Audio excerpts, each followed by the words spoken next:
سرچینې وایي د ملا عمر ورور د اورپټلۍ ادارې $1 میلیون او قیمتي جنراتور حیف مایل کړي. د طالبانو د فواید عامې وزیر او د دې ډلې د بنسټګر ملا محمد عمر مجاهد ورور ملا عبدالمنان عمري په یو راپور کې تورن شوی چې د اورپټلۍ ادارې $1 میلیون یې حیف مایل کړي او هم یې یو قیمتي جنراتور کور ته وړی او بیرته یې نستنوي.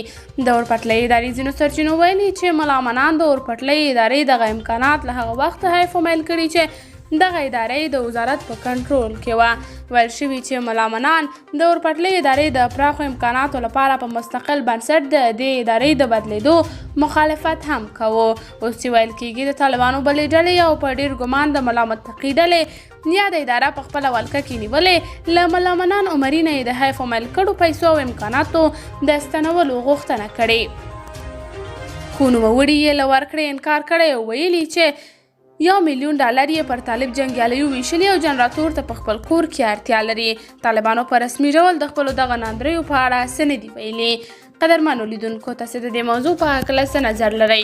نظریات مو راسره په کمنټ کې شریک، ویډیو لایک او چینل سبسکرایب کړئ.